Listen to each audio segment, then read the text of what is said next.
Okay. So I'm going to switch cameras because this is really important. So I'm going to go to the other camera. This is the important camera. This is sort of the babble camera. This is the pointed camera. Coffee. Denninger, Karl Denninger of themarketticker.org, has made an ideological leap that you must be aware of, because this is the ideological leap that you are going to hear more and more pulled out, I think, again, by people out on the right side of the political spectrum, when it comes to trying to fix the economy. Listen, there are 310 million people in the United States of America. Any move toward dramatic cuts, any move toward significant austerity is going to create a great deal of suffering. What Denninger is arguing here is that the government, if the government continues to spend the way it has been spending, if the government continues to, through the administrations of the Federal Reserve and the Federal Open Market Committee, to create more and more liquidity as a way to offset more economic contraction. If the government does this, or if the government chooses not to, if the government says, okay, look, we're done borrowing, we're done, we're just going to let things happen as they will, and we're going to balance our books, as it were. You are going to see unemployment at between 20 to 25%. You are going to see 40 million Americans trying to figure out where their next meal is coming from. You're going to see literally demand, right? The demand, for example, for gasoline plummet, because there aren't going to be people shipping goods to the different stores, because people aren't going to be buying those goods. Look, understand that if and when a politically very conservative, ideologically conservative government comes to power in the White House and in Congress, and there is a massive cut to spending, that's when things go off the cliff. Now, Denninger says that's what he wants. Karl Denninger says, look, that's reality. Reality is we have to have those cuts. If we don't have those cuts and we don't have the contraction right now, it's going to be worse down the road. If we don't take our medicine now, Denninger says, it's going to be worse down the road. And he's using this ideological argument that, and if you allow the government to continue to spend the way they're spending, essentially you're creating state control of an economy. And with state control, you are going to then create this monolithic, Soviet-style, oppressive... Listen, going back to the other camera. This is the essence of the entire issue that's going to face you, the voter, in the next election. And this is this is so important. It keeps me up at night. The issue is not austerity or profligacy. The issue is not deficit spending or balancing the books.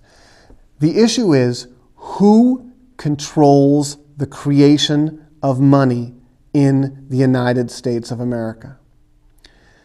The central issue has very little to do with debts and deficits, has very little to do with profligacy and austerity. It has to do with the creation of money. And here is the problem. In a fractional reserve banking system, in a system in which banks create money by loaning that money out to people, and those people or institutions or governments or corporations paying back those monies with interest. If that's going to be the way that money is, the money that we use as a lubricant for the economic system, if that's going to be the way that money is created, you are going to march your way toward banana republicanism. Now, I don't mean republicanism as in Democrat republic. I mean Republican. I mean, you are going to move toward having a banana republic. Look, if you have an ever-growing class of super wealthy and an ever-expanding number of people who fall into what would be considered the under or working class, that's the literal or almost literal definition of a banana republic. Because the republic is no longer a democratic republic. It's not controlled by democratic institutions. It's controlled by moneyed institutions. We sit around, it again boggles my mind that we sit around our living room tables or our kitchen tables or our classrooms, and we talk about all of these democratic institutions that we hold so dear in the United States. And yet the reality is that those democratic institutions have already been worn away by the fact that we have a moneyed class that controls our government. Now, you're going to say, oh, Dan, you're being so conspiratorial. Honestly, I don't mean that behind the scenes there are these wizards of Oz, I am Oz, the all-powerful, the all-knowing. No, I don't mean that. I don't mean that there are people behind the scenes literally pulling the strings of our puppet government officials who are up. What I mean is that money has influence. Money buys influence. Lobbyists buy influence. Moneyed interests. The larger the moneyed interest, the more influence that interest can have. And the longer we go without recognizing that money that's created by private institutions called banks, the money supply, this lubricant to the economy that is not controlled by the government, the more we fall prey to that situation, the more we are going to wake up in 20 years, 30 years, and all of the democratic institutions of the United States are going to be a farce. At least at this point, they're not farcical. I mean, I would disagree with those who would argue that, all of our government officials are bought and paid for, and that our democratic institutions are a complete fallacy. I don't think that that's true, but I think that they're heading in that direction. Right? The fact that the U.S. Supreme Court not only calls a corporation a person, for lack of a better word, but allows corporations and foreign entities to fund elections is kind of insane if you think about what constitutes the ideals of a democratic society. Remember, you may not be aware of this. There are a lot of folks who are somewhat not aware of this, but when the United States was founded, when we first became a nation in the late 18th century and then into the early 19th century, the ideals of a new nation were based upon Enlightenment thinking. Those who argue, those right-wing religious zealots who argue that we've always been a Christian nation, we've always been a Christian nation, and we must uphold all of we were only a Christian nation in the sense that from a political standpoint, that a lot of the men and women who were behind the founding of the nation were deists who believed that yes, there was a God, and that God had given us this great gift called reason and free will, right? And we should use our reason to create these institutions, these republican types of institutions. And one of the major points of the creation of the United States, one of the arguments that was put forward by many of the founders was that a democracy is a place in which fairness is a huge and important calculus in all of the communities that make up the entire corpus. That it's not simply about freedom. Democracy, in my opinion, based upon my historical reading, was perverted in the 19th century by the robber barons and by the great capitalists who created this ruse that somehow democracy meant freedom from all external control, freedom from any central authority, freedom to do whatever, make as much money as you want. And now you hear these protesters who are part of, this is amazing to me, these supposed, left-wing liberal protesters who are part of the, what's it called again, the Occupy Wall Street protests all around the country, who are saying, we're not against capitalism. Guess what, folks? I'm against capitalism. Coming over here, right? I'm against capitalism. Now, I know that there are many of you out there who are going to be like, oh, he's a commie! You have to say that with a Boston accent. Communism always, when you accuse someone of being a commie, it must be said with a Boston accent. Because commies, if someone was named Tommy, they could be Tommy the commie. I'm opposed to capitalism in that it is completely, or to a great extent, exploitative. And those people who are on the top of the ladder are able to use the institutions of power to perpetuate their own authority and their own wealth. And the people who are part of the working and underclasses find themselves in a whole heap of trouble and are totally dependent upon the largesse of government in order to get by. That's not right.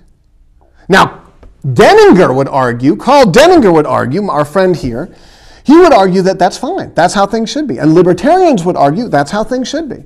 You do the best you can, you pull yourselves up by your bootstraps, and if you can't make it, you don't make it. There are 310 million people in the United States. What are you going to do?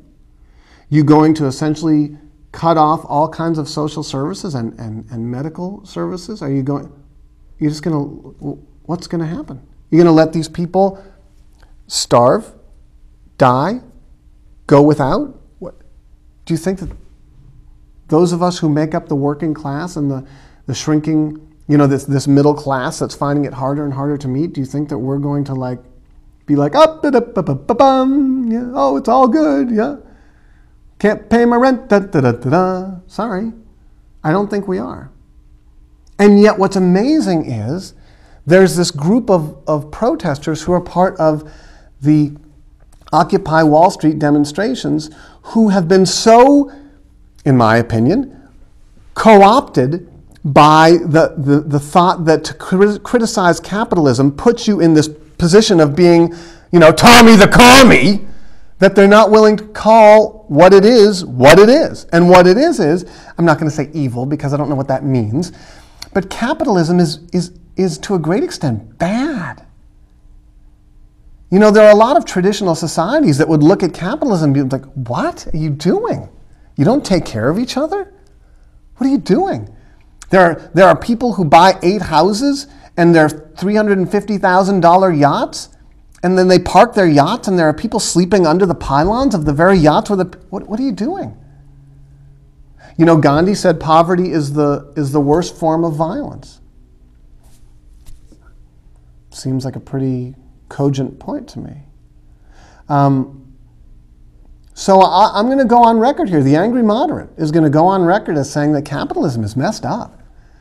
The way we have constructed this supposed free market system, whereby money is created by banks and whereby only a small percentage of people have access to that money, and whereby millions and millions of people become dependent upon the government in order to survive, and whereby those people who are getting more and more of the pie are trying to argue that we need to cut back on government spending. What is that?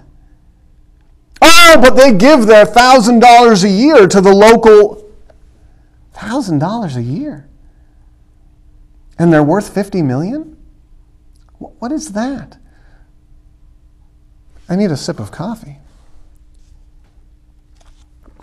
I mean, that's kind of nuts. And so I read people like Denninger who talk about how we need to make sure that we don't have communism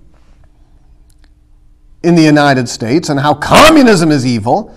And I think, well, then let's call it something else. Do we have to call it communism because that immediately people start frothing at the mouth, Images of Ronald Reagan, Mr. Gorbachev, tear down that wall. As if communism is this one monolithic thing.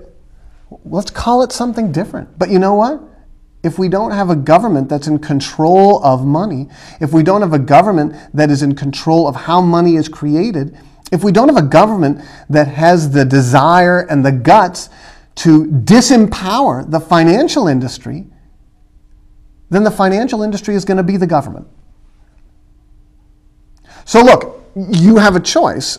When you go to the polls in 2012, you have a choice. Your choice is to vote for, if you vote for a conservative candidate, because you look at our president this year, in the last 3 years, President Obama, who has towed a middle ground that I think he's made a lot of mistakes. And if you look at his candidacy and you say, you know what, he's either not socially conservative enough for me, or he has waffled too much on issues and I don't support him anymore, and you decide that you're going to vote for, I would say Mitt Romney and Barack Obama are probably not that different, but you decide you're going to vote for someone maybe with a little more conservative cachet, a Newt Gingrich, or potentially you vote for a Michelle Bachmann. That would be an interesting vote. Or, maybe you vote for a Rick Perry. And these folks come to power, and there's a conservative Congress, and there's a lot of movement toward continuing to keep our military strong, but to cut spending on different social programs. What are you doing? You don't have a lot of moral authority when you do that. Look, the moral authority in the world probably comes from people who understand that we got to take care of all of us. I think. I mean, unless do you not think that? I mean, maybe you don't think that. The angry moderate is, would you raise your hand? I mean, raise your hand if you think that it's kind of our responsibility to take care of each other. That's kind of what this is about. Raise your other hand if you think that not our responsibility. I do my job, I make my money, I get my investments, I do my thing, and everybody has the opportunity to do their thing. Yeah, probably not on a planet with 7 billion people. So, it's really important to understand this distinction that is being drawn between Paul Krugman's argument, and I'll go back to the top here, where Krugman says that the answer to debt crises is when countries retain the ability to print their own money, countries like the United States, that they can finance their deficits by printing more of those currencies. In other words, they can go to their central banks, can monetize debt. Like the United States, the federal government, the Treasury can say, we're going to issue $1 trillion in bonds, right, in debt. And other people can say, oh, we're not going to get near that because we don't think the United States is going to pay us back.